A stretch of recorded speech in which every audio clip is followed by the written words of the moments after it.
é proibido permanentemente estar ligado ao outro. 1 Coríntios capítulo de número 7, versículo 15, por favor. Mas se o descrente se apartar, aparte-se. Nesse caso, o irmão ou a irmã não está sujeito à servidão. Deus os chamou para a paz. Não está sujeito a servidão. O que é servidão? Ligado, sujeito, debaixo.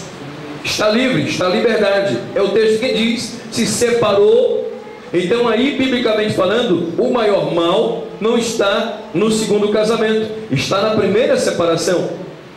Mais uma vez que houve condição para separar, que não trouxe de complicação, então o mesmo está em liberdade. É o que diz a Bíblia. Se não está ligado, está separado, está livre, está em liberdade. É o que a Bíblia diz. Vamos para o texto número 13. Qual é a condição de uma verdadeira liberdade? Agora vamos aí explicar detalhadamente para você entender como que uma pessoa se encontra em verdadeira liberdade. Assim como foi feito para a constituição do casamento, será para desfazer a aliança.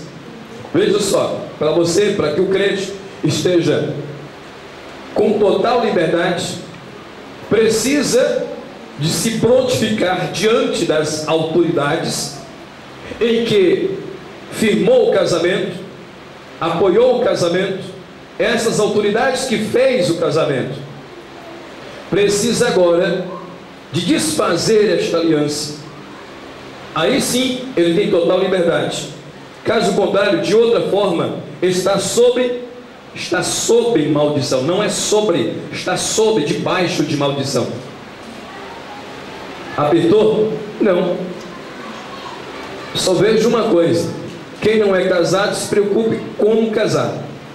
Quem está casado se preocupe como fazer para não perder a bênção e estar debaixo de maldição. A responsabilidade é um tanto grande. Como que tem que ser feito? Precisa de ter a aprovação das 4 autoridades para que mantenha a sua vida limpa. Como? Primeiro, o juiz, o cartório, tem que liberar uma carta de divórcio. Ele só pode se envolver com outra pessoa quando o próprio país, quando as autoridades civis lhe entregam um documento: você está livre.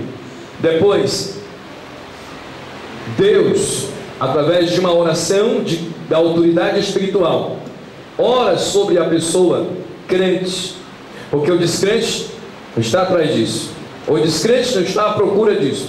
Então o crente, que o incrédulo não quis ficar com ela ou com ele, então o crente busca o pastor e ora sobre aquela pessoa, aprovando a sua liberdade conjugal, sua liberdade. E de repente, quando o pastor da igreja, a autoridade que o representa aqui na terra, faz essa oração, a igreja, se for necessário ele casar de novo, a igreja toma conhecimento que aquela pessoa é uma pessoa liberta, livre, ela está realmente livre, ela tem um documento que prova. Aí a igreja, ela é testemunha da liberdade daquela pessoa. Então essa pessoa está em total liberdade para casar de novo. Se caso isso não acontecer, irmãos, pode estar debaixo de uma maldição sem saber. Pode estar vivendo pensando que está tudo bem e está tudo mal. Não está vivendo debaixo da mão divina, da proteção divina. Agora vamos mais. Qual é a recomendação bíblica de uma pessoa separada? Sabe qual é? A Bíblia diz que não é bom que se case outra vez. 1 Coríntios 7, versículo 11. A recomendação é que não separe. Mas se todavia separar, aí o conselho é que não se case de novo. Por favor, pode ler. Se porém se apartar, que fique sem casar, ou que se reconcilie com o marido, e que o marido não deixe a mulher. Então a recomendação é, primeiro, não separa. Aí a segunda é, se separou, não case. Aí a terceira é, Se caso houver oportunidade, reata outra vez, reconcilia outra vez, que foi exatamente o que Deus fez com Israel. Repudiou Israel, depois reconciliou outra vez com Israel.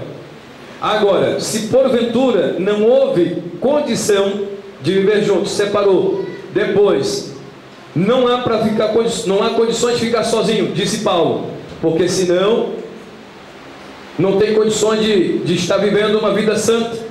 Paulo disse: se for para viver abrasado, é melhor que se case. Então, se porventura não suporta viver sozinho, é outra coisa, irmãos. A vida de solteiro, a necessidade de uma companhia não está restritamente nos momentos afetivos de um relacionamento carnal. Não, existem outras razões que levam o ser humano a estar à busca de um companheiro ou de uma companheira. Eu estive sozinho, irmãos, sozinho sem uma companheira, desde 0 a 21 anos de idade. Confesso para os irmãos que foi difícil para mim não ter uma companheira, dormia sozinho, não tinha com quem conversar, era difícil, tinha que ficar conversando com o travesseiro, isso era muito ruim. E de repente Deus colocou uma companheira do meu lado, que nós agora não precisamos mais ficar conversando sozinho, jogando conversa fora, fala palavras que se aproveitam. Então a necessidade de um companheirismo não é simplesmente por um lado natural, físico, mas por outras necessidades. Há uma infinidade de necessidades. E por isso Paulo diz: mas se for para viver abrasado, que se casa.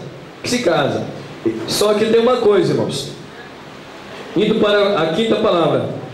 Casamento é um dom. Casamento não é para qualquer pessoa. Casamento é um dom. Nós vamos ver isso de acordo com o que está registrado no livro de Mateus, capítulo 19, versículo 10 a 12. Por favor, leia. E um outro leia no livro de 1 Coríntios, capítulo 7, versículo 7. Mas primeiro leia Mateus 19, 10 a 12. Disseram-lhe os discípulos: se essa é a condição do homem relativamente à mulher, não convém casar. Ele, porém, lhes disse: nem todos podem receber este conceito, mas só aqueles a quem é concedido. Pois há eunucos que nasceram assim, outros foram feitos eunucos pelos homens, e há eunucos que se fizeram eunucos por causa do reino dos céus. Quem puder aceitar isso, aceite-o. Essa é a palavra de Jesus. Nem todos pode ser dado tenha isso. E veja o que diz 1 Coríntios capítulo 7, versículo 7. Contudo, gostaria que todos os homens fossem como eu mesmo, mas cada um tem de Deus o seu próprio dom, um de uma maneira e outro de outra. Quando Paulo está falando aí, cada um tem o seu próprio dom, ele está falando relativamente ao casamento. No contexto, se fosse ler antes, você vai ver que o texto está falando de casamento. E aí Paulo diz que nem todos têm esse dom. Então o casamento é um dom. Porém, irmãos, Jesus disse que tem pessoas que são eunucos, fizeram eunucos. Porque o que é fazer eunuco? É tornar-se solteiro. É uma pessoa que não tem relacionamento sexual com ninguém. Então é um celibato. É um celibato. Só que isso, irmãos, não é que existe uma lei dizendo que a pessoa tem que viver. É um dom. É um dom que ele precisa de ter, o casamento. Porque viver casado não é simplesmente estar dormindo ao lado de uma esposa. Ser casado não resta simplesmente colocar feijão e arroz dentro de casa. Existem outras coisas que levam a responsabilidade do casamento. E aí a Bíblia diz que isso é um dom. Agora, na condição de um dom, eu quero dizer aos irmãos, o que traz o casamento? Muitas coisas benéficas, muitas maravilhas. E nós vamos ver a multidão de bênção que vem, a felicidade que vem, o prazer que vem na vida de uma pessoa casada, quando ele está vivendo ao lado da sua família. No Salmo de número 128, nós encontramos ali um homem justo, que está ao lado da sua família, retribui-se em bênção, em benefício, em grandes bênçãos. Por favor, leia, Salmo de número 128. Bem-aventurado aquele que teme ao Senhor e anda nos seus caminhos, pois comerás do trabalho das tuas mãos, feliz será e te irá bem. A tua mulher será como a videira frutífera aos lados da tua casa, os teus filhos como plantas de oliveira à roda da tua mesa. Eis que assim será abençoado o homem que teme ao Senhor. O Senhor te abençoará desde Sião, e tu verás os bens de Jerusalém todos os dias da tua vida, e verás os filhos de teus filhos e a paz sobre Israel. Viu aí o resultado? Isso significa um culto doméstico, mesa farta, os filhos prosperando, dando seguimento de procriação, e ele vê a glória de Deus na sua casa.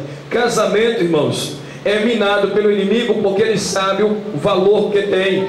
O diabo não quer ver sua casa farta, ele não quer ver sua casa próspera, ele não quer ver os seus filhos lhe reverenciando e lhe honrando, ele não quer ver sua esposa lhe respeitando, ele não quer ver que uma esposa respeite o marido, não, ele quer ver lares destruídos, fracassados, e ele usa o que? As nossas fraquezas e as nossas ignorâncias, para que não valorize o matrimônio. Mas eu quero dizer a você que não existe coisa na terra entre os homens que Deus estabeleceu mais satisfatório, mais benéfico, mais bonito, mais lindo do que o matrimônio. Mas eu digo para você, nesta noite, estas forças malignas de oposição ao seu casamento, eu estou lançando por terra em nome de Jesus.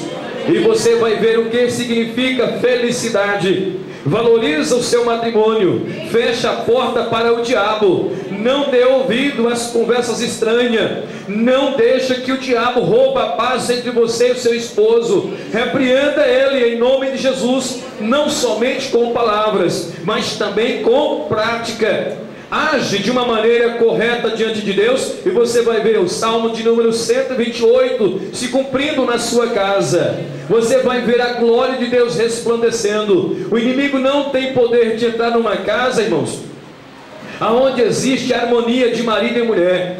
Ele não tem como entrar. Eu sempre digo, irmãos, os garotos que hoje estão lá fora nas drogas, as meninas de programa, essas pessoas que vivem lá fora, 80% delas, 80% deles vieram de um lar conturbado, aonde marido e mulher não se respeitam, aonde não existe honra, aonde só existe desrespeito, aonde existe libertinagem. Eles estão ali em conflito, em desespero. O diabo oferece bandeja e eles vão para lá buscando refúgio, porque não encontrou em casa. Mas quando marido e mulher vivem bem, os filhos estão debaixo de uma sombra, estão protegidos. E foi Paulo quem disse: como pode ser santo os filhos de um impuro? Não tem como. Mas como Paulo disse, se o marido não crente aceita viver ao lado de uma mulher crente, sabe o que acontece? Paulo disse o seguinte, que ele é santificado, ou seja, ele pode se converter através do procedimento da sua esposa crente. Se ele tem uma esposa não crente e de repente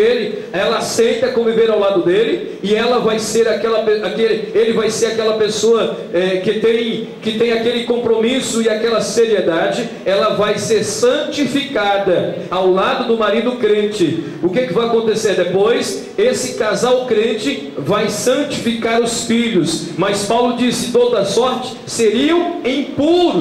E eu conheço um casal, irmãos, foi para a igreja, aqueles cidadãos, era um jovem na ocasião, muito dedicado à obra de Deus. Sua esposa não queria nem saber da casa de Deus, ela não queria nem saber dele logo no início, e ele manteve firme, e ela não separou dele para sempre. Ela não queria mais conviver com ele, mas ele foi fiel, manteve firme, e ela voltou para casa e ele manteve. Um dia, irmãos, Deus entrou no seu coração, na sua alma, depois de um longo tempo, depois de anos de sofrimento da parte dele, jejuando, orando na casa do Senhor, servindo a Deus, ela veio para a igreja. Hoje o casal está firme nos pés do Senhor, ele é presbítero, segundo dirigente de uma igreja, e a esposa está do lado dele ajudando. Ela foi santificada ao lado de um homem fiel. Louvado seja o nome do Senhor. O seu matrimônio é uma porta do céu, o seu matrimônio é um baluarte